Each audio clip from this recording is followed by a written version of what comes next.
क्या लगती है ये बात? पानी से प्यास बुझती है और उसी पानी के बीच में रहते हुए फिर भी प्यास लगी रहती है। कबीर साहब का तात्पर्य हमें समझाने के लिए था। दूसरी जगह वाणी में कहते हैं, वस्तु कहीं ढूंढे कहीं किस विद आवे हाथ। कहे कबीर जब पाइए भेदी लीजिए साथ। कि चीज कहीं और रखी है, ढूंढते उसको कहीं और हैं, वो कैसे मिलेगी? मिल जाएगी। कहते हैं कि भेदी जानकार आदमी जो उसके बारे में जानता है, उससे संबंध जोड़ो, उससे बात करो, वो मिलवा देगा। इस बात का मतलब यही है कि हम जिस दुनिया में रहते हैं, ये दुनिया परमात्मा की बनाई हुई है और उसकी खोज में हम कभी मथुरा, कभी काशी, कभी कहीं घूमते हैं। हमारा कहने का तात्पर्य ये बिल्कुल नहीं है कि मथुरा, काशी, हरिद्वार या इलाहाबाद या गंगा सागर ना जाओ। नहीं, कहते हैं कि जिस वस्तु को खोजने के लिए तुम जाते हो वो हर जगह है, वो आपके पास है।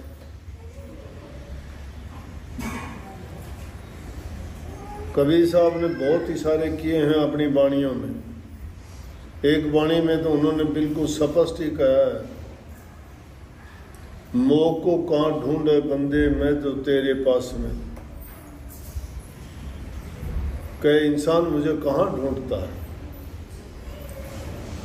जिसको ढूंढने के लिए इंसान ने कहाँ कहाँ प्रयास नहीं किए, जप किए, तप किए, कठिन साधनाएं की, खाना पीना तजा, व्रत रखे, होम यज्ञ किए, जंगलों में गए, एकांत में रहे, उपवास किए। किस लिए? कि प्रभु के दर्शन हो, उनको वो पाके उनकी मानसिक शांति और जो उनसे मिलने की तड़प खत्म हो। क्योंकि जिसने हमें बनाया है और वो आज तक हम उसको ये खोज नहीं पाए हैं कि वो बनाने वाला कौन है, वो शक्ति है कहाँ। इंसान ने हर चीज की खोज की है, तो ये भी उसके मन में एक कुरेद रही है हमेशा से, जब से जन्म लिया है, कि जिसने ये रचना रची है उसको मैं देखूं। क्योंकि वही सब चीज का कर्ता, धर्ता, हरता, भरता है। और जब वो हमें मिल जाएगा तो कम से कम उनके दर्शन पाके हमें वो सुख, शांति और संतोष मिलेगा कि जो इस दुनिया के किसी पदार्थ में नहीं। परंतु है हमारे पास में कंधे छोरा नगर ढिंडोरा, हमारे पास में होते हुए भी हम उसको मिल नहीं पाते, खोज नहीं पाते।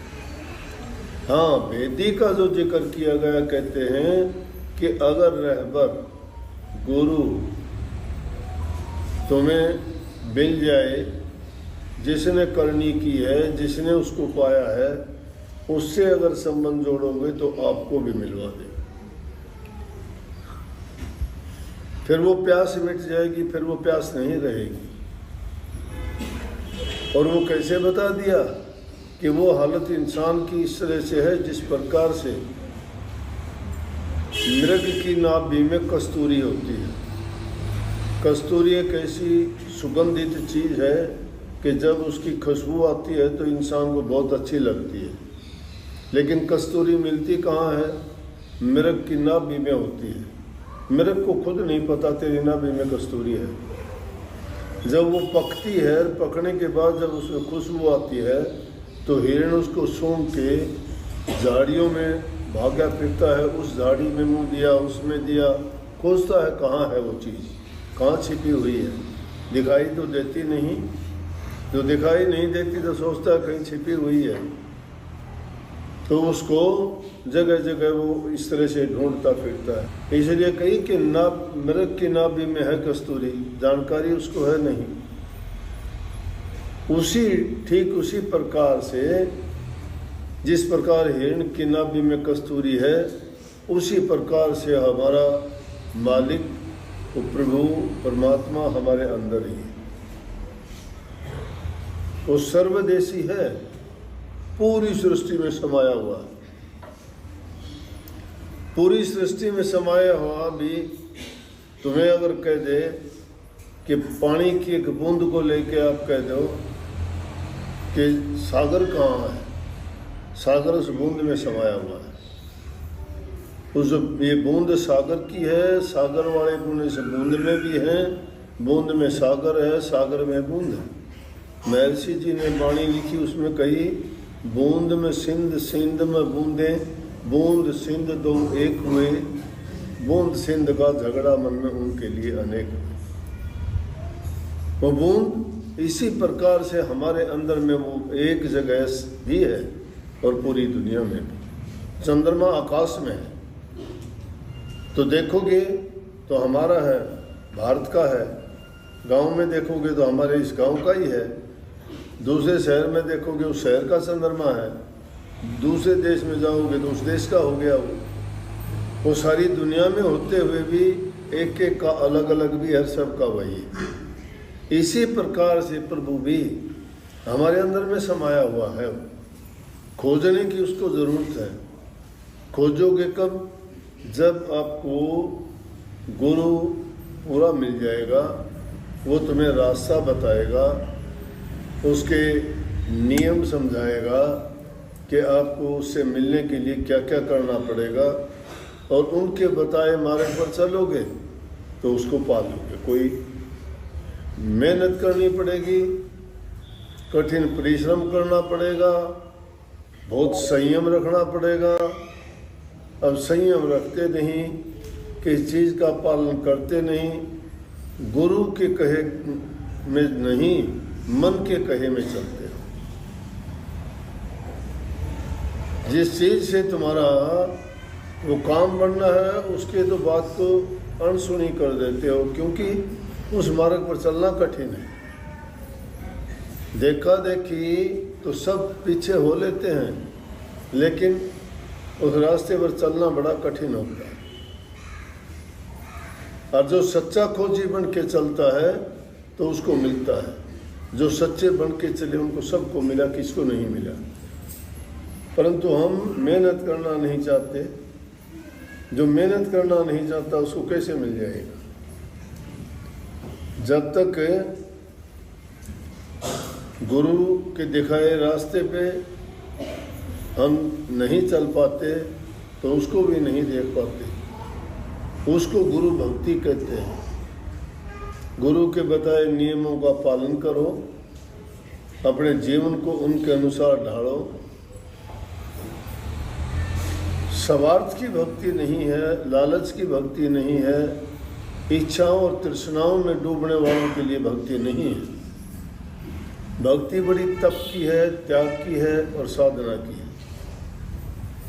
उसके लिए सतत प्रयास करना पड़ता है, मेहनत करनी पड़ती है। देखा देखी का खेल अगर होता तो कोई भी कर लेता। चाहते तो सब हैं, उड़ान भरना सब चाहते हैं, लेकिन पंख भीगे हुए हैं, नहीं उड़ पाते। ये दुनियादारी की जब तक वासनाएं हैं तब तक उस रास्ते पर चलना कठिन है। और उनको जब छोड़ दोगे तो आसान बहुत हो जाएगा। हम तो बह जाते हैं, सोचते हैं कि हाँ मुझे क्या ज़रूरत है। कोई भी बात होती है अपना हित सोचते हैं, वो दूसरे का नहीं सोचते। अगर ये सोच ले कि तेरा हित भी इस बात में है, जैसा तुझे करना चाहिए वो नहीं करेगा तब तक मिलना कुछ नहीं है। ये जीवन तो एक जीने का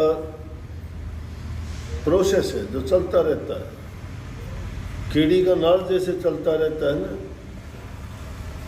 लेकिन जो इंसान ये विचार नहीं करता मैं क्यों आया था, क्या अगर 2 रोटी खा के पेट भर के सोना है तो फिर क्या ज़रूरत है इन बातों की, वो तो कहीं भी मिल जाएंगी।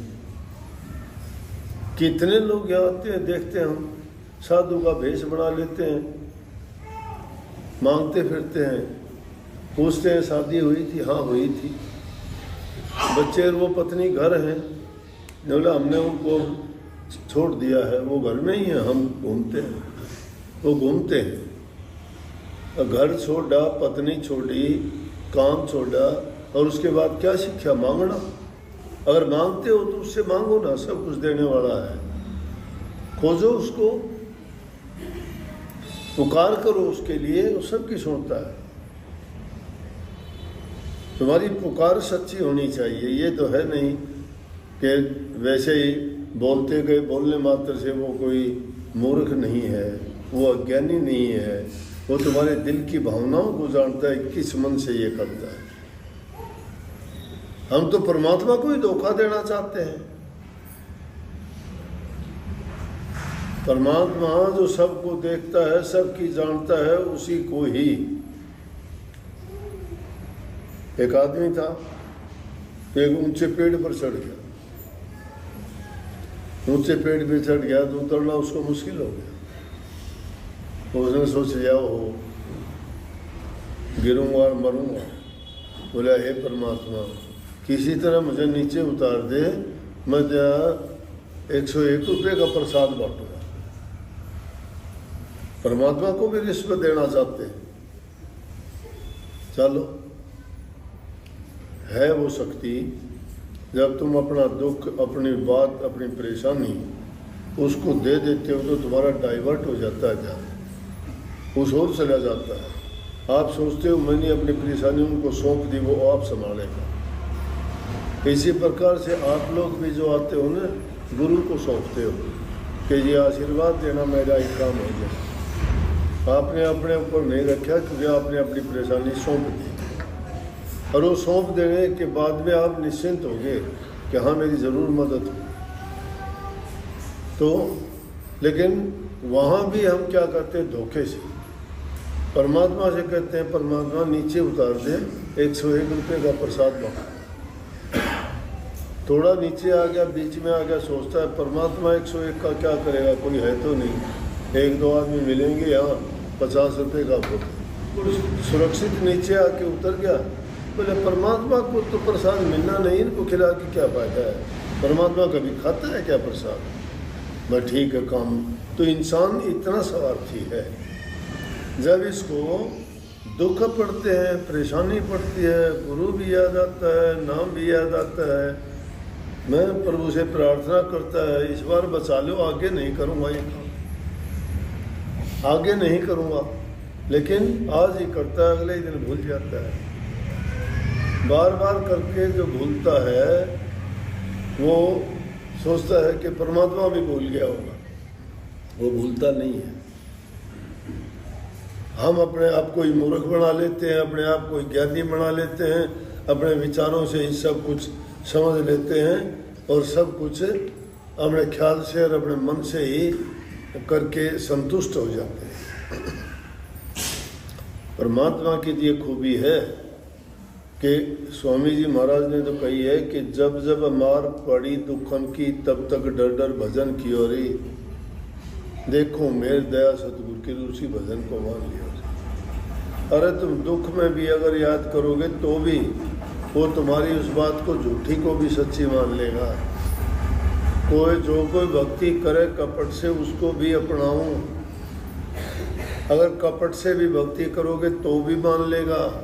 लेकिन हम तो क्या, इस मुंह से कभी नाम लेना ही नहीं चाहते।